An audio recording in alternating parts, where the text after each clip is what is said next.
Soif d'exotisme.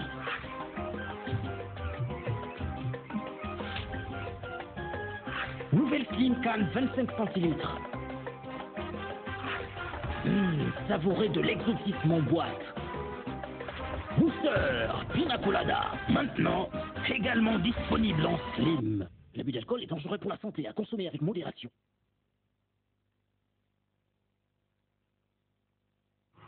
C'est le penalty. Fabien va tirer, les yeux sur le ballon, pression énorme sur le tireur. Et sûr, faut choisir un côté et il faut bien le perdre. C'est but! But de Fabien, le shot dans le cadre de notre dessus.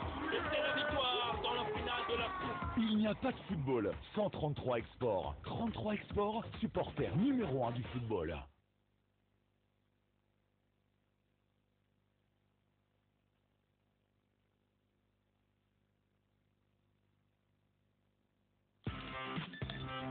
Sobraga baisse les prix. Rafraîchissez-vous à prix bien glacé. 500 francs, petite bouteille, petit prix, partout au Gabon. Tarif valable sur les bouteilles de 50 centilitres. Coca-Cola, Coca-Cola Zéro, Fanta, Sprite et Gino. On livre les talendiers. Faut teaser, c'est bien fort. 500. Allez, 500 et c'est versé ou quoi? Rapide. 200 et c'est versé ou quoi? Baisse-moi 10 000. Allez, 10 000 et c'est versé ou quoi? Mais c'est chaud ici, hein, c'est chaud. Donne-moi une carte de recette Move de 1000 francs. Move. Oh. Mon frère, ici, on ne gagne pas. On verse. Ici, c'est versé ou quoi? Si tu veux, tu verses. Mais donne-moi aussi, verse-moi aussi. Ah, allons-y, elle prend bouteille. C'est versé ou quoi? Allez, prends bouteille. eMove, c'est la recharge électronique de Move. Rechargez rapidement, sans gratter et bénéficiez de 100% de bonus à partir de 100 francs CFA. 100% de bonus vers tous les réseaux. Là, c'est vraiment versé. Nous limite. Tu peux aimer le rap ou danser les coupés décalés avec 2 ou 4 roues pour se déplacer. Tu peux porter un 3 pieds ou le panier traditionnel. Que tu sois manuel ou intellectuel, tu peux vivre en ville ou te détendre à la plage. Que tu sois du pays ou de passage.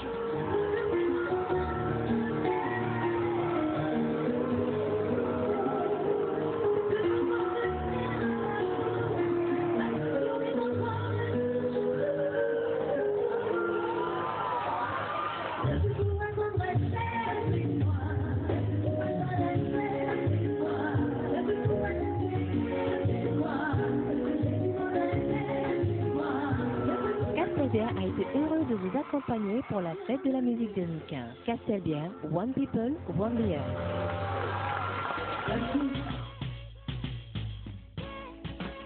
Castelbière, un peuple, une bière. Seigneur, purifie-moi avec l'hysope et je serai pur. Lave-moi et je serai plus blanc que neige.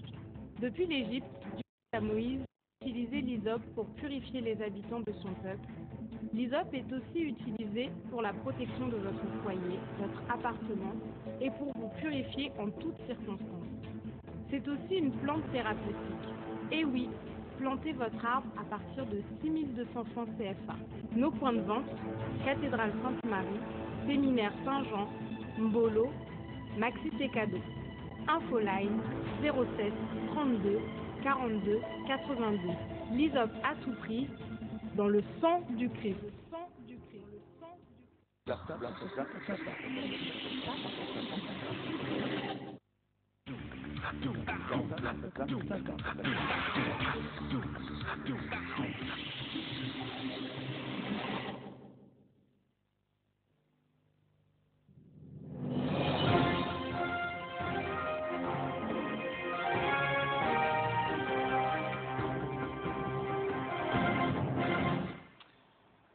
Le sang Nous sommes le vendredi 10 juillet 2015. Vous êtes sur TV+. L'heure du principal rendez-vous avec l'information, c'est 20h. TV+ ce soir. Vous êtes naturellement les bienvenus. Mais avant, voici le sommaire. On parlera de l'incendie qui a eu lieu au marché Zengayon dans le 6e arrondissement de Libreville.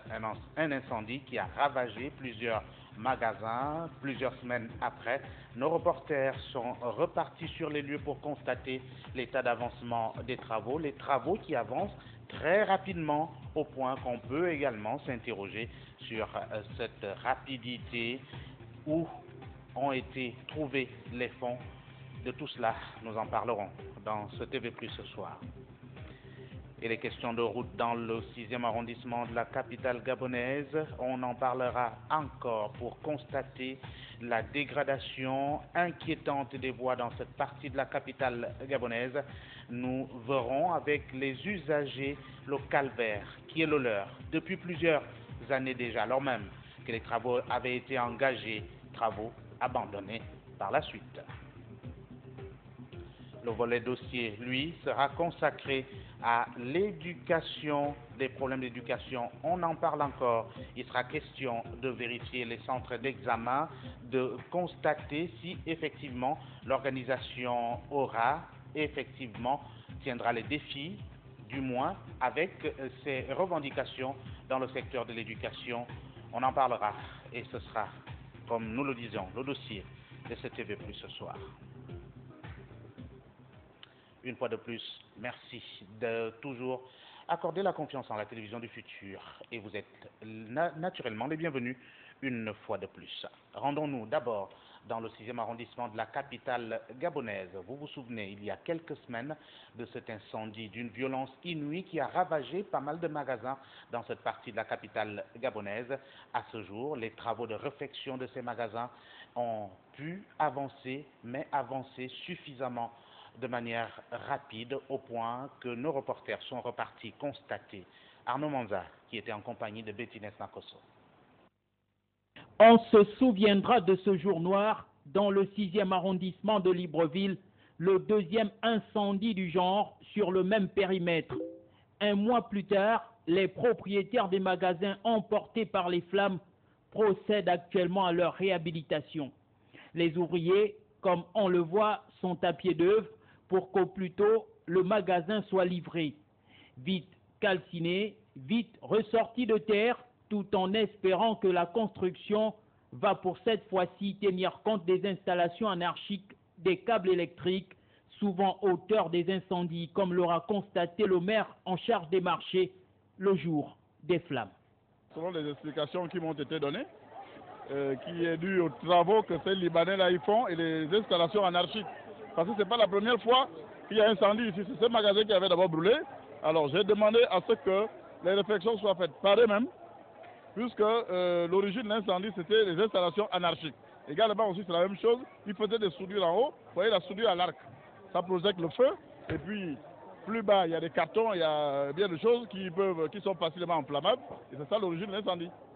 Voulant en savoir un peu plus sur le respect des normes de la construction et l'avancée des travaux, nos reporters ont été accueillis par une pluie d'invectives venant des proprios très friands des caméras.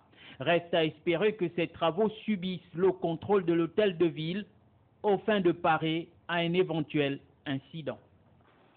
Et faisons à présent l'état des lieux dans cette partie de la capitale gabonaise des voiries de Zengayon, qui reste par ailleurs le plus grand quartier de la capitale gabonaise, mais qui a mal à ses infrastructures routières. Vous allez le constater, Arnaud Manza et Bettines Makoso ont fait le tour.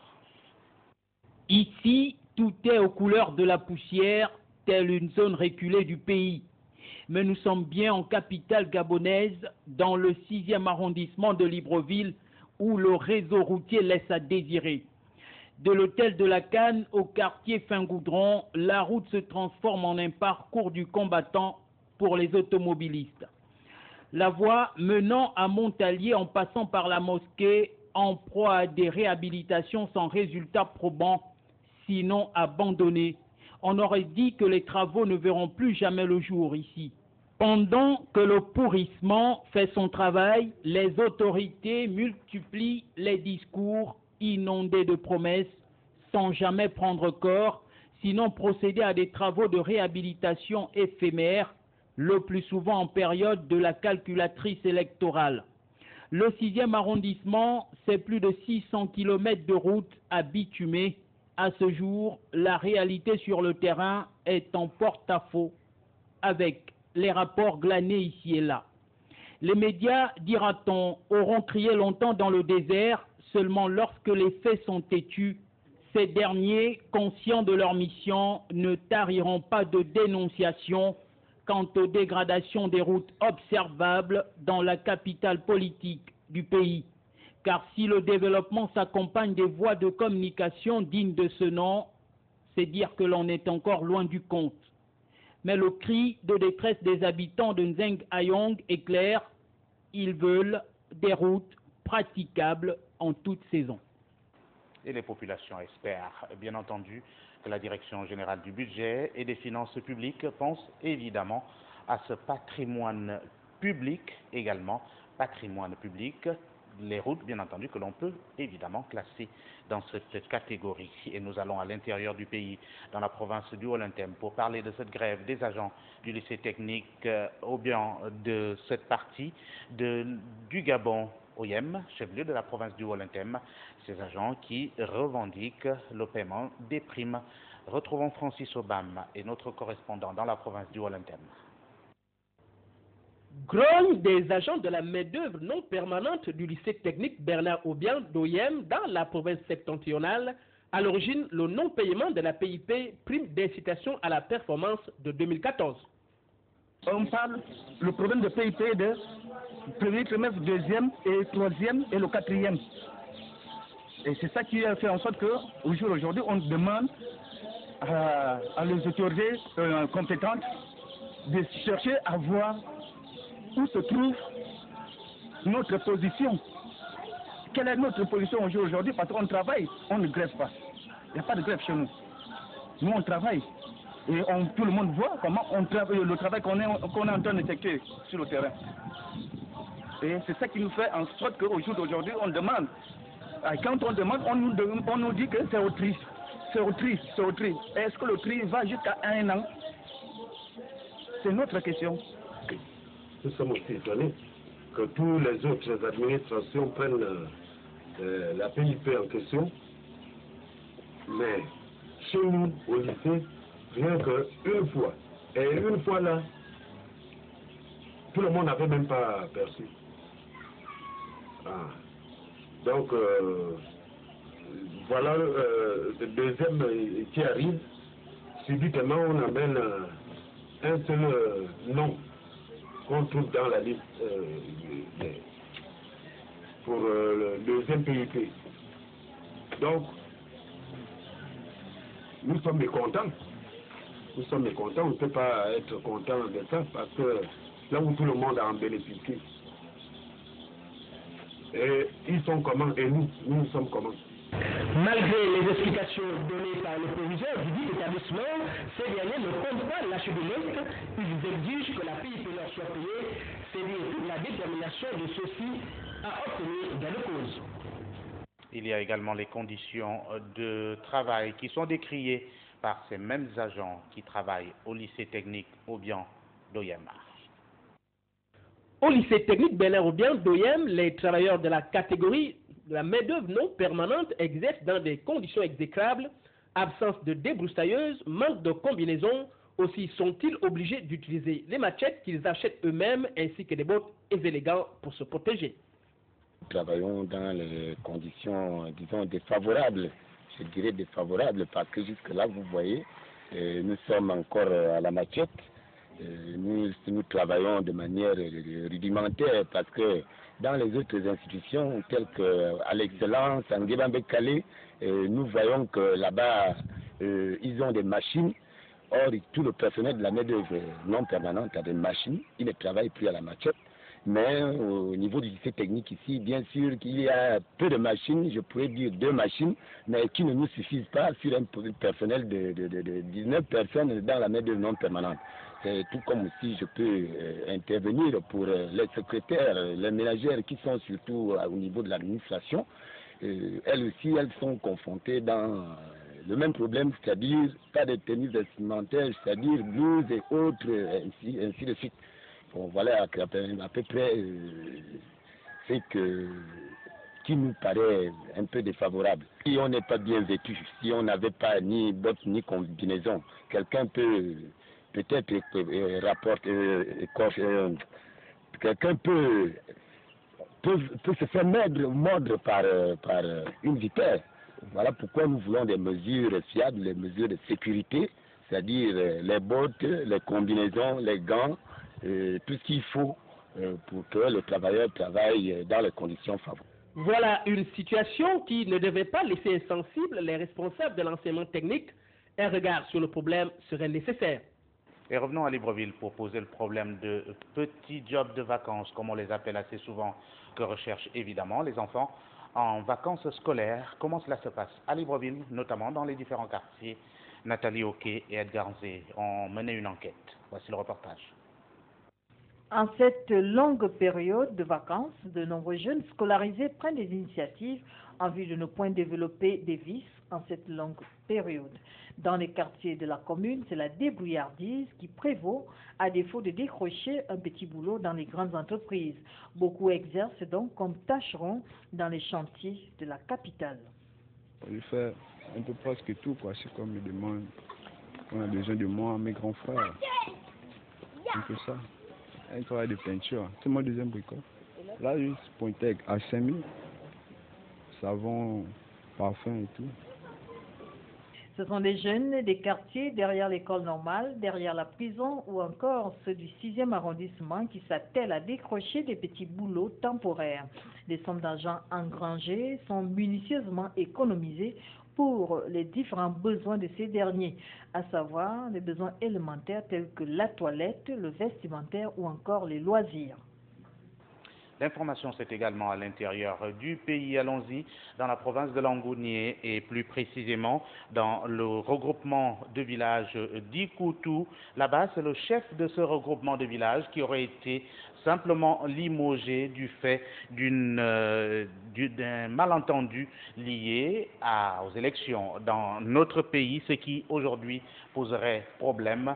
On lui attribuerait le fait d'appartenir à l'opposition gabonaise. C'est curieux, vous allez le comprendre dans ce reportage signé Joël Franconcoulou, et les images sont de notre correspondant régional. Je suis allé à Port-Gentil. C'est mon fils qui est venu me chercher pour la mort de son grand-père. Nous sommes allés à Port-Gentil. Je suis parti le 5 mars. Je suis revenu le 10. Après ça, j'ai trouvé les papiers que le préfet m'avait envoyés, comme quoi que la quête de M. Moussadi Boutamba, le chef de canton. Je ne sais pas de quel motif que j'ai fait. Et ils m'ont enlevé sans motif. On a essayé de discuter. Je sors vainqueur devant le tribunal. Oui, mais quelles sont les raisons qu'ils avaient données pour t'enlever? Le chef de canton me dit qu'il ne vote pas le PDG. Je ne sais pas pourquoi. S'il était avec moi dans l'IR, je ne sais même pas. Comment il a su que moi je ne vote pas le PDG? La raison parce que je ne vote pas le PDG. C'est ce qu'il m'avait dit, sa raison. Et depuis qu'il vous a enlevé, ça fait combien de mois à peu près? C'est 1 an. Avril l'an 2014, avril l'an 2015, maintenant c'est le mois de mai qu'on vient de me rayer. Si c'est vrai ou c'est faux, c'est ce que le monde me parle. Et actuellement, est-ce que vous avez été remplacé à vos fonctions? Non, non, non. Jusqu'à présent, il n'y a pas le chef. Les populations disent que c'est lui qui va retourner. Si il est mort, d'accord, mais comme il n'est pas mort, c'est lui-même. Alors, quel est le préfet qui vous avait destitué de vos fonctions? C'est M. Émile Mbou. Il est affecté à Mimongo. Et tout cela a été orchestré par qui? C'est par le chef de canton. Et il s'appelle comment? Il s'appelle Moussadi Boutamba.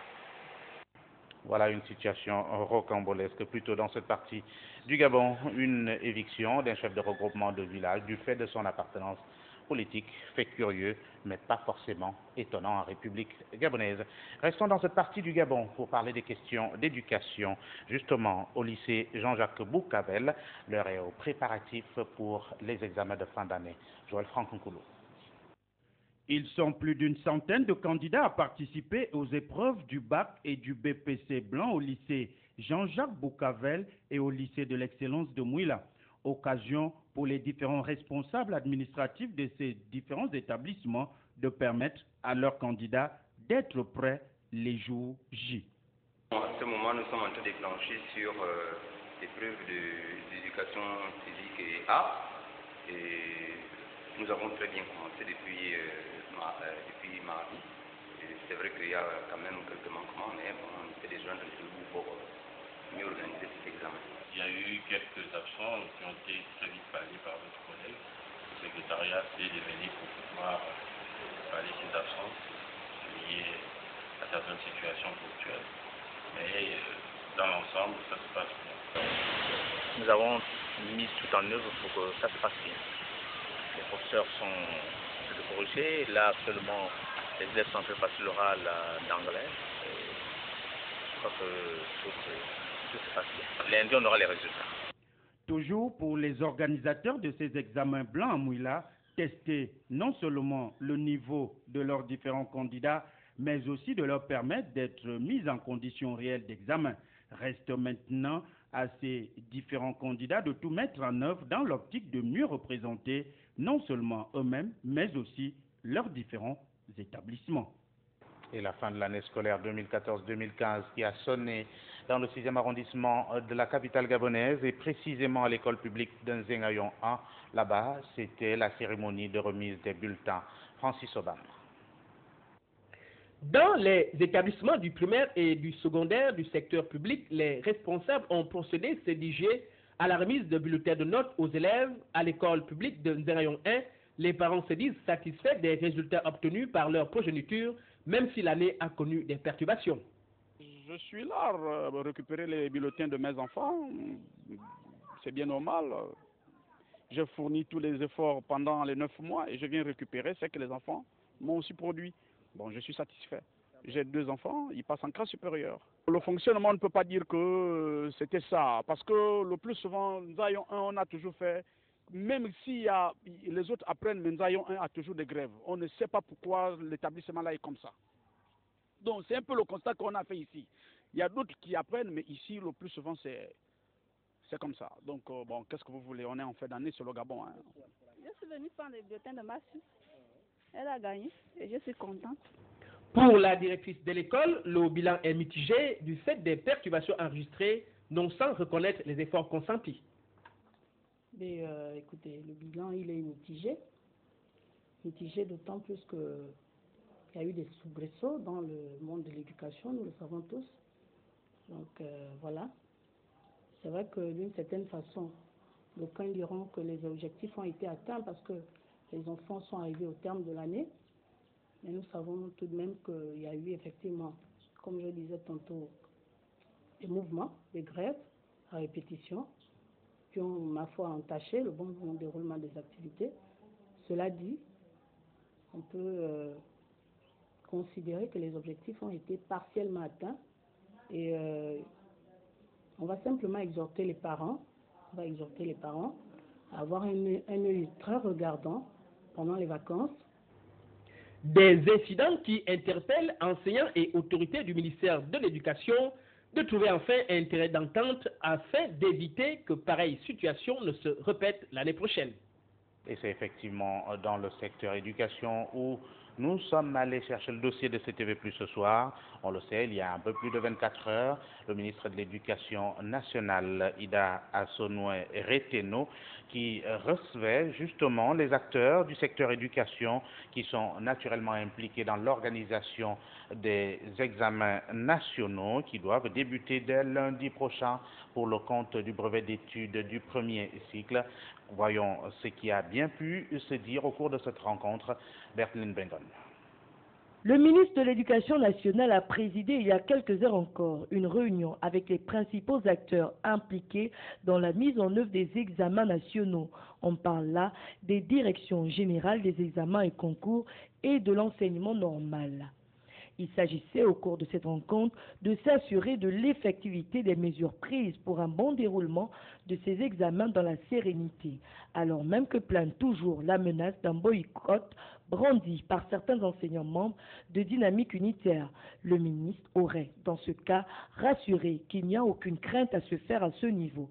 D'ailleurs, elle promet même des sanctions sévères à l'endroit des encadreurs qui tenteraient une action visant à troubler la sérénité lors de ces examens et dans le même temps promet une récompense à tout effort visant à mieux organiser les 10 examens. Ces examens qui devraient débuter dès ce lundi 13 juin par les épreuves écrites du BEPC et ceci sur toute l'étendue du territoire national, dont 33 421 candidats sont attendus à plancher sur les différentes épreuves. Suivi des épreuves du certificat d'études primaires, le CEP, le mardi 14 juillet, où sont attendus 49 097 élèves dans tout le pays. Et enfin, les épreuves écrites et orales du baccalauréat qui, elles, débuteront à partir du 29 juillet. Voilà qui est dit et qui attend tout simplement d'être bien suivi dès ce lundi. Dans les différents centres d'examen, il ne restera plus qu'à l'apprécier. Et justement, l'occasion a été donnée à nos reporters de se rendre dans les différents centres pour constater de l'effectivité justement des préparatifs relatifs à l'organisation de ces examens nationaux. Francis Obama. Les épreuves du BEPC, brevet d'études du premier cycle, débuteront le lundi 13 juillet 2015. Dans les différents centres d'examen, les préparatifs vont bon train, à l'exemple du centre Jean-Hilaire Obameyege de Nzengayon, où les listes des candidats sont affichées. Ça se prépare vu les préparatifs, je vois que ça se déroule bien. Au niveau de l'installation des fiches, le jour J, c'est bien. Si, j'ai trouvé mon nom. Déjà, j'ai eu mon numéro. Seul bémol à signaler, certains candidats ne sont pas encore rentrés en possession de leur carte d'admission dans les salles. Il y a d'autres personnes dont les cartes ne sont pas encore sorties et ça choque vraiment certaines personnes aussi. Parce que si les cartes ne sortent pas maintenant et qu'au jour J, parce que ce sont des choses que l'on a besoin, les cartes. C'est ce qui prouve que tel élève appartient à tel établissement, comme ça. Mais si ce n'est pas encore sorti, là, ce n'est pas bon. Donc c'est un peu ça le problème. Bon, je sais pas, moi je sais pas comment dire ça. Bon. C'est vrai, il y en a qui n'ont pas encore. Par exemple, moi, je viens à peine d'aller retrouver la mienne, il paraîtrait que c'était perdu, on me dit maintenant on a retrouvé. Donc bon, c'est un peu embrouillé quoi, mais sinon ça va.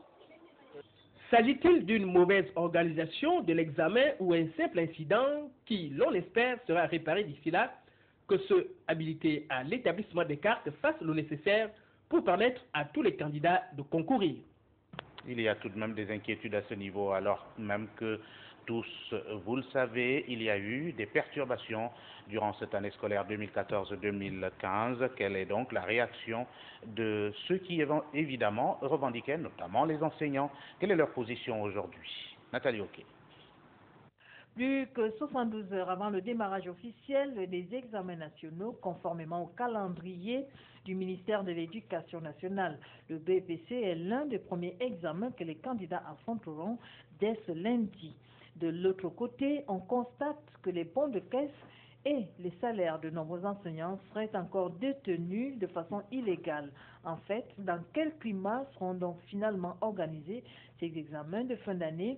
Pour les enseignants rencontrés ce matin, ces derniers se disent fin prêts pour les examens officiels. Nous sommes conscients que nous avons fait un travail assez intéressant malgré les conditions difficiles dans lesquelles nous avons travaillé. Mais de manière générale, je dirais que le bilan reste largement dans les limites de l'acceptable. Et je dirais que nous sommes prêts pour aborder les examens avec toute la sérénité